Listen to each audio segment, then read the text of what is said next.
Ay, magandang umaga, Maricel and DJ Chacha. Sa ating Oh, mga taga-subaybay, magandang umaga po. magandang umaga po Sir Fernando, pero hindi masyadong magandang umaga para sa mga kapatid nating mangingisda. Last Yes, time kausap po, oo, oo. nitong nakaraan kausap namin kayo ni Manong Ted, gaano pa po mas lumala yung sitwasyon ngayon itong ating mga mangingisda? Gaano katotoo itong balita na meron tayong mga kasamahan na halos isang buwan na po na hindi nakakapalaot sa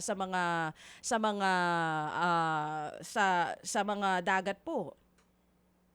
Yes, oo. Tama po yun, DJ Chacha, no? Napakalala na talaga, kumbaga sa dati-rati, kami na yung pinakamahirap na sektor, no, ng ating lipunan. Lalong tumindi yung kahirapan. Kumbaga sa yan, kung dati-dati nagsisingap-singap, ngayon palubog na talaga yung kalagayan ng ating mga mangingisda. Yung ganun data ay meron ng bilang, signifikanting bilang na may mga isang buwan na. Ito yung mga nakakakuha ng kahit papano ay trabaho, no, sa construction. Pero yung iba talaga na walang makuhang trabaho, nagtsatsaga doon sa kung ano yung saan sila pwede makisama na bangka na mayroon pang kapasidad para maglaot. Ang isang problema doon, DJ Chacha, yung pagdami ng bilang sa bawat isang bangka. Kung dati-dati kasi regular na sumasama dyan, 2 hanggang 3 tao lang, pero ngayon mayroon ng 4 hanggang 5. Oo. Kaya may gano'n ang sitwasyon. Oo. Oo. Sir Fernando, ito pong binabanggit nyo na halos isang buwan na hindi nakakapalaot. Meron po bang specific area na doon mas mataas yung bilang o kalat po ito sa buong Pilipinas? At base po sa datos ng Pamalakaya, mga ilan na po ang estimate na mga mangingisda ang halos isang buwan na hindi pumapalaot? Wala pa naman kaming kabuuang dato, pero ito ay laganap naman, no? Kahit sa ang probinsya, kapag merong mapapasukang iba, no, yung ating mga mangingisda, napipilitan silang mamasukan, no? Nagaganap yan sa buong bansa. At yung iba naman, yung merong panglupa na natatamnan sa probinsya, ay nagpaliban muna sa pangingisda dahil lugi nga sila dahil sa napakataas ng gastos. Yung iba ay nagtanim, no? Nagtanim ng kanilang root crop. Yung may mga lupa yon. Ito yung Oo. pagkakaiba ng may lupa at saka yung wala Opo. Kasi yung walang lupa talaga at nakadepende sa pangingisda, wala silang magagawa kundi mapipilitan na Mm-mm. mangisda kahit lugi. Oo, so lugi na sila kaya naghanap na lang po ng ibang hanap buhay. Nitong nakaraan, merong ibinigay na 3,000 piso na one-time fuel subsidy ang ating pong gobyerno para sa mga fishermen natin. Kamusta po? May natanggap po ba ang grupo ninyo, yung mga kasamahan ninyo dyan? Hanggang ngayon, DJ Chacha, naghihintay pa kami Mm. kung kailan darating. Kasi ito yung 2025 pang budget, sabi ng DA, na fuel subsidy, no, na hindi nagamit ng 2025, na ito yung i-release by March. Actually, sabi nila, first week ng March kasi February 28 nagsimula, di ba? Yung gera. First week ng March, bibigay na yun. Pero hanggang ngayon, ay wala pa kaming babalitaan o report, no, galing sa aming mas member na merong nang naibigay ang Department of Agriculture na fuel subsidy na 3,000. Okay, sa mga kasamahan niyo po sa Pamalakaya, talagang wala pa. Pero sa iba, ganun din po ang report? Wala din pong natatanggapan na 3,000 piso galing sa DA? Wala kaming nababalitaan. Meron akong nabalitaan na meron nagbigay ilang local government units, 1,000 sa bawat bangkang rehistrado sa kanilang munisipyo. Pero ilan lang 'yon, no? Na munisipyo, LGU na nagbigay tulong doon sa mga kapatid nating mga mangingisda. Oo, pero nakipag-ugnayan na po ba kayo sa Department of Agriculture? Kasi tama ang sinasabi ng kasamahan natin dito. Last week po, kausap namin si DA Sec Francisco Chulurel. Ang sinasabi po niya, medyo hirap sila dahil kulang sila ng tao. Kaya yung distribution nitong mga ayuda, paminsan may mga lugar na hindi pa nila nabibigyan. May tugon na po ba ang DA kung sakali mang may ugnayan na kayo sa kanila? Yes, nagkaroon kagad tayo ng ugnayan sa kanila sa ilang mga regional BIPAR, no, office, at paabot na tayo doon sa mga hinaing natin at pinirify natin, no, kasi ang kailangan dapat member ka o rehistrado ka ng RSPSA. Kaya bahagi 'yon ng confirmation namin, yung mga mas member pa namin ay officially member. Lahat naman ay member, pero hanggang ngayon ay hindi pa nakakatanggap. Oo, iba pa po yata yun dun sa sinasabi ninyo na dapat nung March nyo pa matatanggap. Bukod pa dun sa isa pa na underpath na ipamimigay nitong DA na 2,325 pesos both for fishermen and for farmers po natin. So sa ngayon, kayo po ay wala pa ring natatanggap. Ano daw ang sabi? Kailan daw kung sakali ito? April 6 din daw ba ito? Actually, yun ang dinig ko doon sa interview kay Undersecretary Alnel Dimisa ng AA. Nasa proseso raw sila ng March 16, no? Nung pagbibigay ng card doon sa mga beneficiary na target nila 4.5 million daw na beneficiary. At maaaring yung releasing na nito yung ngayong after Holy Week, no? Itong break kasi naka-break siguro sila eh. Kaya parang hindi nga seryoso talaga, no, yung gobyerno natin para tugunan kagyat, no, yung matinding epekto sa mga sektor, no, tulad ng mga mangsa dito sa pagtaas o pagsirit ng presyo ng gasolina. Sir Fernando, magandang umaga. Si Maricel po ito. Kanina po nabanggit ninyo may mga huminto na muna sa pagpalaot na mga bangka. Yung iba naghati-hati para sa isang bangka para makapalaot. Paano po ba yung sistema nung hati-hati na pangingisda? Sino ba ang toka dun sa pagpapakarga ng diesel po ba kapag ka motor bangka? Yes. Oo. Sino Merong po ang diesel, toka? Merong diesel, merong gasolina. Actually, medyo marami-rami na rin yung bilang nung gumagamit ng diesel kasi dati-rati mas mahal yung gasolina, no? Mas mura yung diesel. Kaya naglipat sila sa diesel. Ngayon, mas mataas na yung diesel. Halos mga 50% na. So paano po yung nagiging sistema kapag halimbawa apat na mangingisda yung sumampa sa bangka? Sino yung toka sa pagbabayad ng diesel? Paano yung nagiging hatian? Ganito po yun, no? Ang pagbili ng gasolina o gastos sa bawat paglaot ay sa may-ari yon ng bangka. No? Tapos, ang sistema dyan, pagkatapos nilang maibenta yung kanilang huli, tatanggalin yung gastos. Tapos, yung matitira, yun yung papartin nila kung ilan sila magkakasama. So kung halimbawa, kailangan pumalaot para mangisda, magkano yung arawan na kailangang isube para sa gasolina or diesel? Depende sa lugar, no? Kung medyo malapit, medyo mababa. Pero kung malayo, halimbawa, kung dito sa Manila Bay yan, dati-rati mga 3 hanggang 4 na litro lang yan dahil dito lang sa Manila Bay, nangingisda, kinabukasan uwi na sila. Pero ngayon ay hindi na nila gagawa yon dahil nga dito sa dredging and reclamation, no? Ngayon, nangingisda sila sa bahagi ng Zambales and Mindoro. Kailangan na nila ng 30 litro ng gasolina So bawat paglaot. Kaya malaki yon. Oo. No? 30 liters yung kailangan mo. 30 litro times 130, mga ganon. 130. Mo sa 130, mga ano na yun, may enough sa computation. Oo. So kung ganon, Malaki yun, no? oo. Eto yung gaano katagal na palaot yun? Pagka yung 30 liters.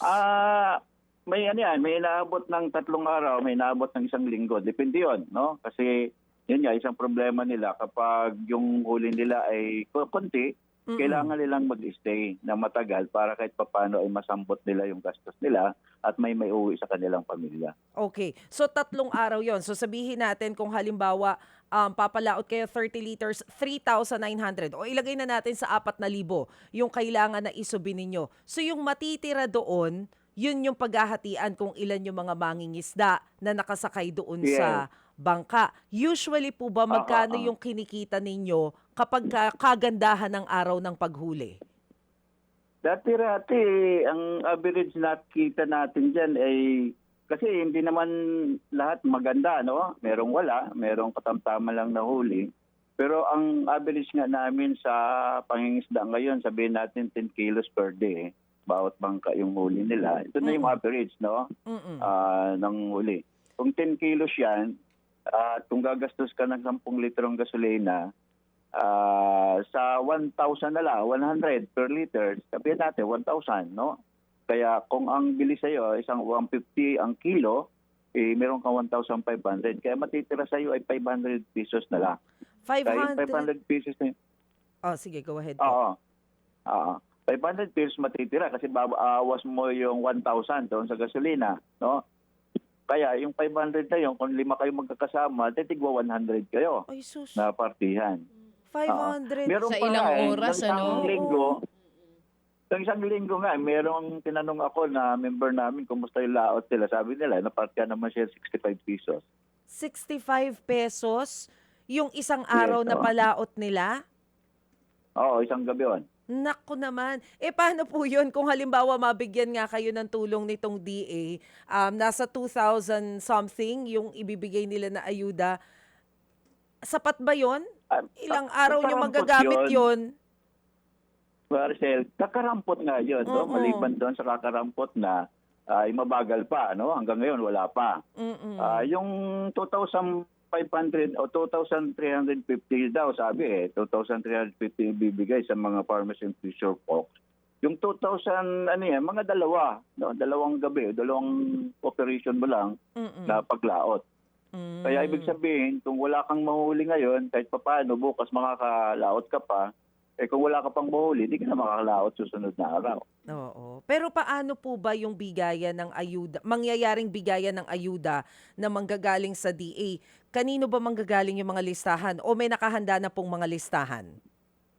Meron na silang mga listahan. Actually, Mm-mm. 2015 pa yan Mm-mm. nung maratipikahan yung Fisheries School of 1998 at yung IUUF, no? Yung Republic Act 10654 na dapat rehistrado lahat, no, ng mga mangingisda at pangkat.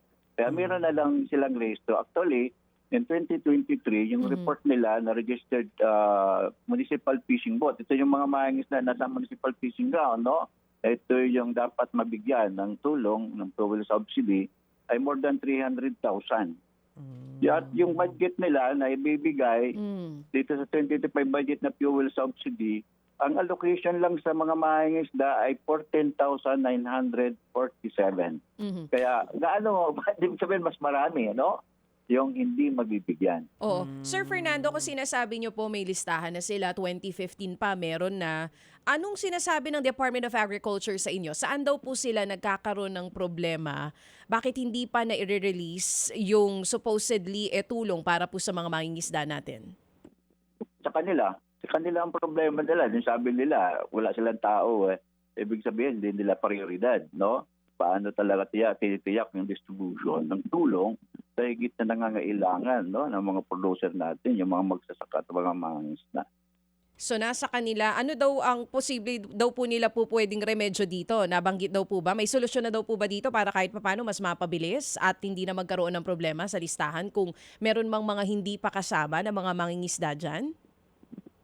Actually, wala kaming naririnig kung ano yung remedyo kasi napakatagal nga At inaasahan natin, bis doon sa interview kay Undersecretary Demisa, ay by after ng Holy Week, no? Dito sa break ng Holy Week. Kaya bawati pa sila at mayroong break. Pero kaming mga mangingisda ay hindi talaga nagkakaroon ng break sa matinding napakataas na gastos dahil sa gasolina. Sige, Sir Fernando, makikipag-ugnayan po yung aming kasamahan dito, si Dimpy. Ipaparating po niya itong concern ninyo para kahit papano kung kayo po dyan sa Pamalakaya meron ng listahan, mai-forward namin kay DA Sec Chulorel mismo para sigurado na yung mga kasamahan nyo dyan sa Pamalakaya maisama po sa bigayan ng ayuda on April 6. Sir, para lang din mas maintindihan ng mga nakikinig sa atin, ano ang epekto nito sa food supply natin kung ganyan na yung nangyayari ngayon na halos isang buwan mas marami ng mangingisda ang hindi po nakakapalaot?